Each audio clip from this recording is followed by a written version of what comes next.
अस्सलामुअलैकुम RBS business research academy में मां तां सभिनी खे भली कार चवां थो। मुंहिंजो नालो डॉक्टर रहीम बख्श उमर आहे ऐं मां शाबित यूनिवर्सिटी में एसोसिएट प्रोफेसर तो कमु कयां पोइ। इन खां अलावा ही मुंहिंजो यूट्यूब चैनल बि आहे जंहिंमें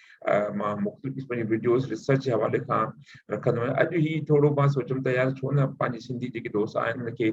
जेके मुख़्तलिफ़ फ्रीलांसिंग जे हवाले खां प्लेटफॉर्म आहिनि उन्हनि जो तारुफ़ कजे। इन सिलसिले में हिन जी वीडियो जो पहिरियों जो पार्ट तव्हां ॾिठो हूंदो जंहिंमें जेको तव्हां इमेज बि ॾिसी रहियो जंहिंमें मां डिस्कस कयो आहे जंहिंमें मां इंटरव्यू कयो आहे फाइवर एक्सपर्ट सां जंहिंजो नालो मिस्टर आफ्ताब आहे। जंहिं सां असां काफ़ी सवाल मां हुन खां कया, मिसाल फाइवर छा आहे, फाइवर खां अलावा ॿिया कहिड़ा प्लेटफॉर्म आहिनि, आख़िर फाइवर छो कमु कजे, गिग कीअं ठाहिजे, गिग में कहिड़ा खोड़ सारा सवाल थिया। उम्मीद टाइम मिले तव्हां उहा ज़रूरु ॾिसी वठो। बहरहाल हिन वीडियो में जेका वीडियो तव्हां ॾिसी रहिया आहियो इन में वरी ही आहे उन ते अमली कमु। सो आफ्ताब साहब इहो रिक्वेस्ट कई रहिया तव्हां हिकिड़ी वीडियो ठाहे मोकिलियो असांखे जंहिंमें तव्हां अमली तौर ते असांखे इहो सम्झायो त फाइवर ते गिग कीअं ठाहिबी आहे, गिग में कहिड़ा एलिमेंट्स हुजनि ऐं उन खां अलावा पंहिंजो जेको आहे जेके शयूं तव्हां सेल कयो था, स्किल सेल कयो था त उन खां पोइ जेको ऑर्डर कीअं डिलीवर कजे, पेमेंट कीअं हासिल कजे, इहे सभु सवालनि जा जवाब मिस्टर आफ्ताब हिन प्रैक्टिकल वीडियो में ॾेई छॾिया आहिनि। सो हाणे बग़ैर बग़ज़ाए की असां हलूं था मिस्टर आफ्ताब जी वीडियो जेका मोकिले उन तरफ़ जंहिंमें हू असांखे सम्झाए थो असां कीअं जेका पंहिंजो हिन फाइवर ते अकाउंट ठाहियूं। अचो उन तरफ़ हलूं। अस्सलाम वालेकुम, मुंहिंजो नालो आफ्ताब अली आहे। तव्हांखे फाइवर जे वीडियो पार्ट 2 में वेलकम कयूं था। हिन वीडियो में असां सिखंदासीं त गिग फाइवर ते कीअं ठाही वेंदी आहे ऐं अगरि तव्हांखे फ्रीलांसिंग जे बारे में ऐं गिग छा आहे उन जे बारे में जेकॾहिं तव्हांखे ॼाण हासिल करणी आहे त तव्हांखे मां गुज़ारिश कंदुमि त तव्हां असांजो पार्ट 1 वीडियो ॾिसो ऐं उन में तव्हांखे ख़बर पवंदी त एक्चुअली फ्रीलांसिंग छा हूंदी आहे ऐं फाइवर ते गिग छा आहे। त पोइ हिन सेकंड वीडियो जे पार्ट में असां जेको आहे सो ॾिसंदासीं त गिग कीअं ठहंदी आहे। मां पंहिंजी तव्हांखे स्क्रीन शेयर कयां थो, पोइ स्टेप बाय स्टेप असां जेको आहे सो गिग ठाहींदासीं। जीअं तव्हां मुंहिंजी स्क्रीन ॾिसी सघो था हाणे अचो त असां सर्च कयूं। हिते मां सर्च अॻ में करे चुको आहियां फाइवर ऐं हिते तव्हांजी जॾहिं तव्हां पंहिंजे मोबाइल फ़ोन या लैपटॉप ते फाइवर सर्च कंदो गूगल ते त तव्हांजे साम्हूं फ्रंट ते फाइवर www.fiverr.com वारनि जी ऑफिशियल वेबसाइट अची वेंदी या तव्हांजे राइट कॉर्नर में भी तव्हां ॾिसी सघो था ऑफिशियली जेकी असां हुनजी वेबसाइट जी URL या लिंक असां हिन ते क्लिक कयूं था।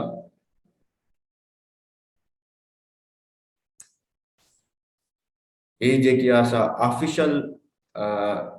वेबसाइट आहे फाइवर वारनि जी जिते तव्हां फ्रीलांसिंग जूं जेके आहिनि सर्विसिस प्रोवाइड करे सघो था। जेकॾहिं असां हिनखे स्क्रॉल डाउन कयूं त हिते तव्हां 100 कैटेगरीज ॾिसी सघो था जिन में तव्हां जेको आहे सो पंहिंजी सर्विसिस प्रोवाइड करे पैसा कमाए सघो था। जेकॾहिं तव्हां वटि का स्किल आहे ग्राफिक एंड डिज़ाइनिंग जी त तव्हां हिते कैटेगरीज ॾिसी सघो था त बेशुमार हिते कैटेगरीज आहिनि जिते तव्हां जेको आहे सो उन्हनि खे चूज़ करे ऐं पंहिंजी सर्विस प्रोवाइड करे सघो था। जीअं तव्हां वटि को लोगो डिज़ाइनिंग जी स्किल आहे त तव्हां लोगो जी बि हिते सर्विस प्रोवाइड करे सघो था। जेकॾहिं फ़ॉन्ट्स एंड टाइपोग्राफी जे बारे में तव्हां वटि ॼाण आहे त उनजी बि तव्हां जेको आहे सो सर्विस प्रोवाइड करे सघो था। जेकॾहिं असां ॻाल्हि कयूं गेमिंग जे हिन कैटेगरी जी त गेमिंग आर्ट जेकॾहिं तव्हांखे ग्राफिक डिज़ाइनिंग वग़ैरह अचे थी उनजी बि सर्विस प्रोवाइड करे सघो था। अगरि जेकॾहिं तव्हां वेबसाइट डिज़ाइनर आहियो त तव्हां हिते टेम्पलेट ऐं वेबसाइट जी डिज़ाइन बि जेको आहे सो ठाहे करे तव्हां माण्हुनि खे सर्विस प्रोवाइड करे सघो था। उन खां बाद में जेकॾहिं असां ॻाल्हि कयूं हिते ॿी कैटेगरी आहे डिजिटल मार्केटिंग। हिन डिजिटल मार्केटिंग में भी बेशुमार कैटेगरीज ऐं सर्विसिस आहिनि जिनमें तव्हां पंहिंजी सर्विस प्रोवाइड करे पैसा कमाए सघो था। अगरि जेकॾहिं असां ॻाल्हि कयूं त social media marketing, social media advertising, SEO search engine automisation, अहिड़े खोड़ सारियूं हे तव्हां ॾिसी सघो था मुंहिंजी स्क्रीन ते जेके कैटेगरीज आहिनि जिन में तव्हां सर्विसिस प्रोवाइड करे सघो था। जेकॾहिं असां ॻाल्हि कयूं राइटिंग ऐं ट्रांसलेशन जी, अगरि तव्हांखे आर्टिकल्स लिखण में को स्किल आहे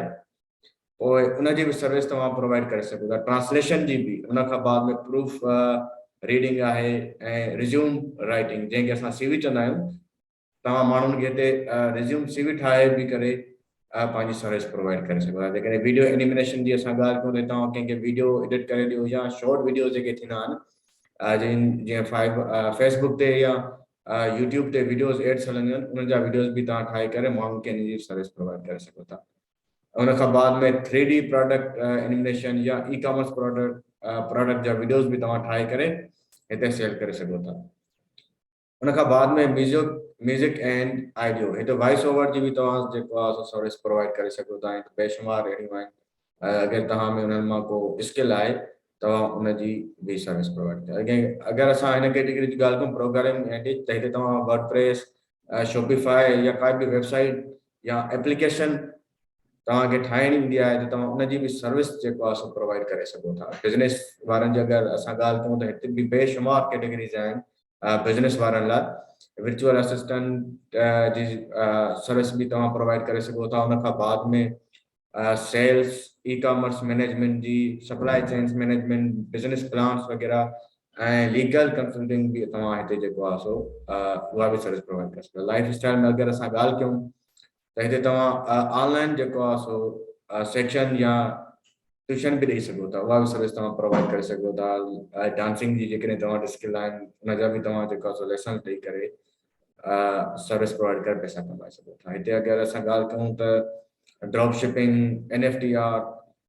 इन्हनि जी बि तव्हां सर्विस प्रोवाइड करे सघो था त अचो हिते असां फाइवर ते सिखूं था कीअं अकाउंट ठाहिबो आहे सभ खां पहिरियों असांखे क्लिक करिणो आहे नेविगेशन जे बटन ते तव्हां हिते नेविगेशन जी बार में तव्हां ॾिसंदो त हिते लिखियलु आहे बिकम अ सेलर असां हिन ते क्लिक कंदासीं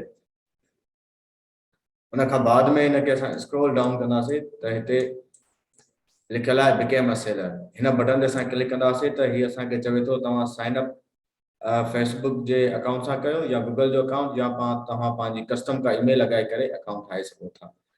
ठीकु आहे ही ॾाढो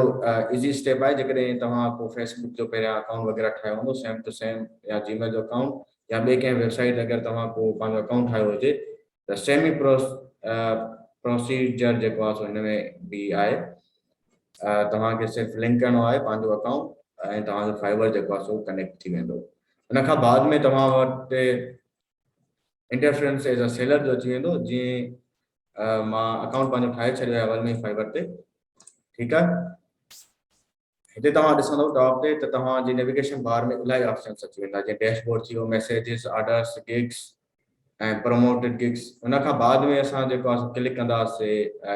गिग्स ते जॾहिं असां गिग्स ते क्लिक कंदासीं त असां वटि हिकु आइकॉन अची वेंदो क्रिएट अ गिग असां हुन ते क्लिक कंदासीं उन खां बाद में कुझु अहिड़ो इंटरफेरेंस असांजे साम्हूं अची वेंदो जंहिंमें लिखियलु आहे त तव्हां गिग टाइटल एंड सभ खां पहिरियां overview pricing description requirements gallery and publish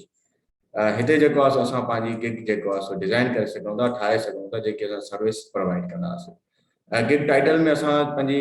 service जो टाइटल लिखंदा आहियूं त असां कहिड़ी सर्विस प्रोवाइड करण वारा आहियूं हीअ जेकी मां गिग ठाहे रहियो आहियां इहा जेकी आहे असां गिग आहे रिज़्यूम जंहिंखे असां CV चवंदा आहियूं उन जी सर्विस प्रोवाइड करण जी ठीकु आहे त पोइ हिते असां जेको आहे सो टाइटल लिखंदासीं टाइटल है जेको आहे सो मां हिते लॻाए छॾियां थो जेको आई विल वारो पार्ट आहे इहो ऑटोमेटिकली असांजे गिग में फाइबर वारा लॻाए छॾींदा उन खां बाद में जेका असांजी ॿी सर्विस जेकी असां प्रोवाइड कंदासीं उन जूं असां जेको आहे सो टाइटल लिखी सघूं था जीअं मां लिखियो आहे हिते ऑटोमेटिकली आई विल अची वेंदो I will deliver in 1 hour professional resume writing service हिन टाइटल में जेको आहे सो मां डिस्क्राइब कयो आहे त कहिड़ी सर्विस मां प्रोवाइड करण वारो आहियां हिन में मां लिखियो आहे त 1 घंटे में जेको आहे सो तव्हांखे मां हिकु प्रोफेशनल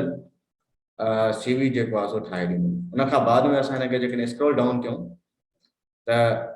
हिते असांखां पुछे थो त तव्हां कहिड़ी कैटेगरी में इहा सर्विस प्रोवाइड करे कयो था हिते बेशुमार जेकॾहिं तव्हां ॿियो का टाइटल लिखो था ॿी का सर्विस प्रोवाइड करो था जीअं कॾहिं का लोगो डिज़ाइनिंग जी आहे त हिते असां कैटेगरी सिलेक्ट कंदासीं ग्राफिक डिज़ाइन जेकॾहिं तव्हां का डिजिटल मार्केटिंग जी या बिज़नेस जी सेल मार्केटिंग जे हिसाब सां का सर्विस प्रोवाइड कयो था त असां हिते लिखंदासीं डिजिटल मार्केटिंग जे कैटेगरी खे सिलेक्ट कंदासीं ठीकु आहे हिते असां राइटिंग एंड ट्रांसलेशन ऑटोमेटिकली हिते सजेस्ट बि करे थो असां जेको टाइटल ॾिनो आहे त इहा राइटिंग एंड ट्रांसलेशन ऐं सब कैटेगरी में जेके असां रिज़्यूम असां हिनखे सिलेक्ट कंदासीं हिते ऑटोमेटिकली अची वेंदो उन खां बाद में गिग मेटा डेटा आहे ऐं हिन में असांखां पुछे थो त कहिड़ी लैंग्वेज में तव्हां जेको आहे सो या जेके गिग आहे रिज़्यूम आहे उहा ठाहे ॾींदो पोइ असां सिलेक्ट कंदासीं जंहिं लैंग्वेज में तव्हां कंहिंखे रिज्यूम ठाहे ॾियो उहा तव्हां सिलेक्ट करे सघो था मल्टी जेके आहिनि से लैंग्वेजिस हिते असांखे 3 ऑप्शन ॾिए थो 3 लैंग्वेजिस में तव्हां जेको आहे सो उन्हनि खे रिज्यूम ठाहे ॾेई सघो था मां जेको आहे हिकु ई लैंग्वेज सिलेक्ट कयां थो इंग्लिश उन खां बाद में इंडस्ट्री हे असांखे पुछे थो कहिड़ी इंडस्ट्रीज़ में तव्हां एक्सपर्टीज़ आहिनि जिन में तव्हां रिज्यूम ठाहे सघो था सपोज असां लिखूं था बिज़नेस अकेडमिया ऐं उन खां बाद में असां हिकु टीं बि कैटेगरी सिलेक्ट करे था सघूं सपोज असां फाइनेंशियल सर्विस एंड बैंकिंग जी हिते सिलेक्ट था कयूं उन खां बाद में अची वेंदो आहे सर्च इंजिन टैग्स हे जेके टैग्स हूंदा आहिनि इहे ॾाढा इंपॉर्टेंट हूंदा आहिनि इहे असांखे हेल्प कंदा आहिनि कंहिं बि फाइवर जे गिग खे रैंक करण में ये सर्च टैग्स असां जेको आहे सो फाइंड करे सघूं था कुझु हिन टेक्निक सां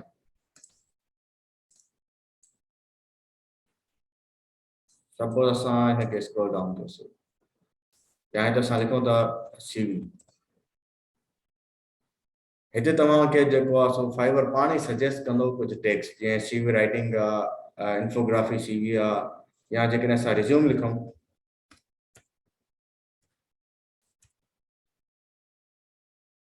resume writing create a resume ये असांजा जेके आहिनि से टैग्स थी सघंदा जेके असांखे हेल्प कंदा ऑप्टिमाइज़ करण लाइ असांजी सर्विस खे 5 जेके आहिनि से टैग असां यूज़ करे सघूं था हिन जी असां जेकॾहिं हिन ते क्लिक कयूं रिज्यूम राइटिंग ते त तव्हां हिते ॾिसी सघो था त 5831 सर्विसिस हिन टैग ते जेको आहे सो रैंक कनि थियूं गिग्स जेकॾहिं असां हिन ते क्लिक कयूं हिन वारे भाउ खे त पोइ हिन ते असां ॾिसंदासीं जेको आहे सो हिन 16 ऑर्डर जेके आहिनि से क्यू में पिया आहिनि ही सिंपल हिकु बेसिक रिज्यूम ठाहे ॾींदो हुन जा 16,000 चार्जिस करे थो जेकॾहिं असां हिनखे स्क्रॉल डाउन कयूं हिते तव्हांखे रिलेटेड टैग्स बि मिलंदा जंहिंमें प्रोफेशनल रिज्यूम लिखियो पिया एग्जीक्यूटिव रिज्यूम हिन जे हेल्प सां तव्हां जेको आहे सो इहे टैग्स सिलेक्ट करे तव्हां पंहिंजे टैग्स में लॻाए करे पंहिंजे गिग खे रैंक करे सघो था उनजे लाइ कुझु मां टैग्स पाण सिलेक्ट कया आहिनि जीअं आहे प्रोफेशनल रिज्यूम टैग हुनखे मां कॉपी करे हिन टैग में लॻायां हुन खां बाद में ॿियो टैग आहे रिज्यूम राइटिंग सीवी राइटिंग जो बि टैग असां लॻायूं था हिन में 5 टैग्स तव्हां लॻाए सघो था हुन खां बाद में सीवी डिज़ाइन मां बस 4 टैग लॻायां थो 5 अगरि तव्हां चाहियो 5 टैग लॻाए सघो था हुन खां बाद में असां क्लिक कंदासीं सेव एंड कंटिन्यू हुन खां बाद में असांजो जेको सेकंड सेक्शन अची वेंदो उहो आहे त तव्हां हिते केतिरा चार्जिस कंदव जेका सर्विस तव्हां प्रोवाइड कंदो हुन में डिफरेंट पैकेजिस थींदा आहिनि 3 पैकेजिस थियनि था त बेसिक में तव्हां कहिड़ी सर्विस प्रोवाइड कंदव स्टैंडर्ड में ऐं प्रीमियम में कहिड़ी असां जेको आहे हिकु बेसिक गिग ठाहियूं था जंहिंमें असां हिकु ई पैकेज जेको आहे सो हिकु पैकेज जी सर्विस प्रोवाइड कंदासीं ठीकु आहे हुन खां बाद में ॾिसो हिते असां वटि हाणे सिर्फ़ु हिकिड़ो ऑप्शन बेसिक वारो हुयो जेकॾहिं असां हिनखे हिन पैकेजिस ऑप्शन खे इनेबल कंदासीं त असां वटि 3 पैकेजिस जा ऑप्शन अची वेंदा पर मां जेको आहे सो इहे गिग ठाहियां थो हिकु पैकेज ते कस्टमाइज़ कंदी हुन खां बाद में ही चवे थो तव्हांजे नेम योर पैकेज तव्हां पंहिंजी जेको पैकेज प्रोवाइड कयो था हुनजो तव्हां नेम कोई बि ॾेई सघो था सपोज मां हिन पैकेज जो नालो ॾियां थो हिन पैकेज 1 आवर सीवी डिलीवरी हूंदी हुन खां बाद में असां डिस्क्राइब कंदासीं हिते थोरी डिटेल त कहिड़ियूं कहिड़ियूं जेके आहिनि से जेके चए थो describe the details of your offering हिन में असां जेको आहे सो शार्ट डिस्क्रिप्शन ॾींदासीं त छा छा असां इंक्लूड कंदासीं सीवी में हिन मां लॻाए छॾियो त फुल सीवी सर्विस हूंदी जेकी मुश्तमिल हूंदी 1-2 पेजिस ते ऐं डिलीवर कंदुमि सिर्फ़ु 1 घंटे में हुन खां बाद में अचे थो ॿियो ऑप्शन डिलीवरी टाइम त असां हिन में 1 डे डिलीवरी टाइम लॻाए था सघूं हुन खां बाद में सेकंड ऑप्शन हिते अचे रिविजन जेकॾहिं तव्हां का गिग सेटअप करे छॾी आहे हुन में तव्हां रिविजन 1 या 2 या अनलिमिटेड लॻाया आहिनि हुनजो मतिलबु हूंदो आहे जॾहिं तव्हां को ऑर्डर कंप्लीट कयो हुन खां बाद में फाइवर में जो जेको कस्टम बायर हूंदो उहो तव्हांखे रिविजन सेंड करे भई हिनखे एडिट करे ॾे या ॿियो कोई एडिशन करे थी उन जे बाबति ही असां रिविजन उनखे केतिरा था ॾियूं मां हिन में लॻाए थो छॾियांसि बाबा अनलिमिटेड रिविजन असां ॾियूंसि था उन खां बाद में मां सिलेक्ट कयोसि भई जेकी तव्हांजी रिज़्यूम हूंदी उहा एडिटेबल हूंदी फाइल रिव्यू एंड जेको हूंदुसि इहो असां हिन में ऑप्शन लॻाए था सघूं एडिट ऐं रीडाइरेक्ट करे सघां कस्टम डिज़ाइन हूंदी ऐं ऑप्टिमाइज़ प्रोफाइल लिंक बि हूंदी ऐं असां हिन जो कवर लेटर बि ठाहे ॾियूं था उन खां बाद में असां क्लिक कंदासीं हिन जी प्राइस असां लॻायूं था $20 मिनिमम तव्हां जेको आहे सो $5 लॻाए सघो था उन खां घटि न असां हिन जो लॻायूं था $10 लॻायूंसि था उन खां बाद में चवे थो एक्स्ट्रा जेकॾहिं तव्हां वटि का सर्विसिस आहे तव्हां उन जा बि पैसा जेके आहिनि से जेकॾहिं तव्हां का फास्ट डिलीवरी कंदो उहो डेज़ तव्हां सिलेक्ट करे तव्हां हिते जेको आहे सो प्राइस लॻाए छॾियो था पर हिनखे असां जेको आहे सो अनटिक करे था छॾियूं उन खां बाद में चवे थो एडिशनल जेकॾहिं तव्हां रिविजन ॿाहिरि खे ॾियो उहो उनजी केतिरी प्राइस वठंदो हिकु ॾींहं जी या 2 ॾींहंनि जी असां हिनखे बि हाली इग्नोर करे छॾियूं था उन खां बाद में असां क्लिक करे छॾींदासीं सेव एंड कंटिन्यू असां वटि ॿियो सेक्शन खुली वेंदो जेको आहे description and FAQ in description में असां जेको आहे सो कस्टमर खे या बायर खे गिग में ॿुधाईंदा आहियूं त कहिड़ियूं कहिड़ियूं शयूं असां जेको आहे तव्हांखे प्रोवाइड कंदासीं ऐं हिन में असां पंहिंजो लिटिल इंट्रोडक्शन बि ॾींदा आहियूं त मां केरु आहियां छा कंदो आहियां मुंहिंजो बैकग्राउंड एक्सपीरियंस छा आहे उन खां बाद में असां कस्टमर खे ॿुधाईंदा आहियूं बायर खे ॿुधाईंदा आहियूं त जॾहिं तव्हां असांजी सर्विस बाय कंदो त कहिड़ियूं कहिड़ियूं शयूं असां तव्हांखे प्रोवाइड कंदासीं सर्विस में ठीकु आहे उहे मां हिते लिखी छॾियूं आहिनि उहे मां हितां कॉपी करे डिस्क्रिप्शन जेकी हूंदी आहे उहा इलाही इंपॉर्टेंट हूंदी आहे हिन में जेको तव्हां कुझु बि लिखो उहो ऑनेस्टली तव्हांखे लिखणो हूंदो आहे जेका सर्विस तव्हां एक्चुअल प्रोवाइड कयो था उन खां बाद में असां हिनखे स्क्रॉल डाउन कंदा हिते तव्हां वटि अची वेंदो FAQ क्वेश्चन फ्रीक्वेंटली क्वेश्चन जेकॾहिं कंहिं बायर तव्हां ऐड करणु चाहियो तव्हां करे था सघो जीअं सपोज हिकु मां हिकिड़ो फ्रीक्वेंटली क्वेश्चन जेको लॻाए सघां लॻायां थो त what information do U require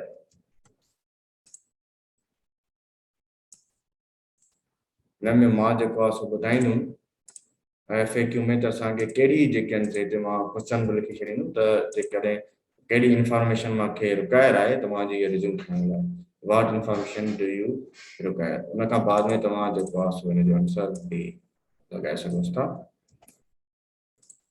इहो ऑप्शनल आहे जेकॾहिं तव्हां फ्रीक्वेंटली आस्क्ड क्वेश्चन लॻायो तव्हांजी मर्ज़ी जेके न लॻायो पोइ बि तव्हांखे थी वेंदो असां एड करे उन खां बाद में सेव एंड कंटिन्यू उन खां बाद में ईंदो आहे तव्हांजो get all information you need from buyer to get started ठीकु आहे हिते जेको आहे असां बायर खां जॾहिं बायर ऑर्डर प्लेस कंदो उन खां बाद में बायर असांखे कहिड़ियूं पंहिंजूं जेके रिक्वायरमेंट्स आहिनि असांखे ज़रूरत पवंदी पंहिंजा CV ठाहिण में जेकॾहिं असांखे हुनजे नाले जी हुनजी इमेज हुनजे स्टडी बैकग्राउंड जेको बि सॼो हुन डिग्रीज़ वग़ैरह आहिनि उहे वठण लाइ असां जेको आहे हिते हुन खां एड न्यू क्वेश्चन कंदा आहियूं suppose send your education details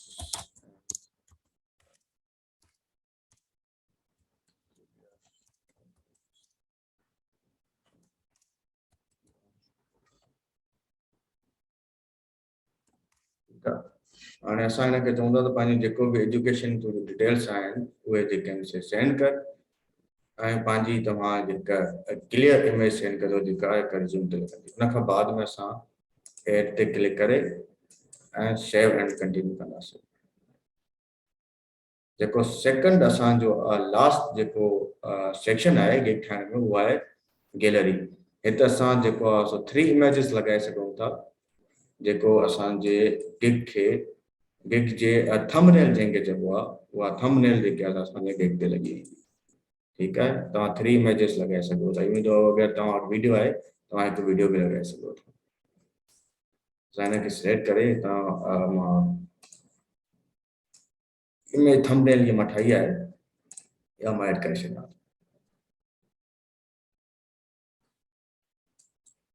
उन खां बाद में असां क्लिक कंदासीं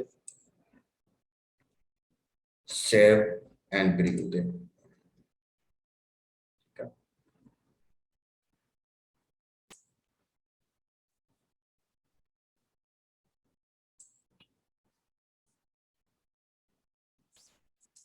तव्हां ॾिसी सघो था त असांजी गिग तैयार थी वई आहे। हिते असां डिलीवरी टाइम वग़ैरह उन खां बाद में हिते जेकॾहिं को ॿाहिरि ईंदो असांखे ऑर्डर प्लेस करे सघो। हिते असां लॻायो आहे त भई असांजी पैकेज जो नालो छा आहे, $10 जेको आहे उहो असां चार्ज कयूं था हिन सर्विस। उन खां बाद में असांजी गिग जे बारे में हे जेको असां लिखी आयासीं डिस्क्रिप्शन, उन खां बाद में तव्हांजो हेठि ईंदो FAQ सेक्शन, ठीकु आहे, ऐं हीअ तव्हांजी थंबनेल। जेकॾहिं तव्हां चाहियो त क्लिक करे शेयर गिग तव्हां करे सघो था पंहिंजे प्लेटफॉर्म्स ते। उम्मीद आहे तव्हांखे हीउ वीडियो पसंदि आयो हूंदो ऐं तव्हां ॾाढो इंजॉय कयो हूंदो ऐं तव्हां सिखियो हूंदो त गिग फाइवर ते कीअं ठही वेंदी आहे। तव्हांजे फीडबैक जो इंतज़ारु रहंदो। अगरि तव्हांखे गिग ठाहिण में का मुश्किलात पेश अचे थी त तव्हांजे रहनुमाई लाइ मां हाज़िर आहियां। तव्हां हिन वीडियो जे ज़रिए तव्हां फीडबैक पंहिंजा कमेंट्स ॾेई करे तव्हां वटि जेकी क्वेरीज़ या सवाल आहिनि या डायरेक्टली तव्हां मां सां कॉन्टेक्ट करे सघो था ऐं मां तव्हांजी रहनुमाई कंदुसि। वॾी वॾी महिरबानी तव्हांजी।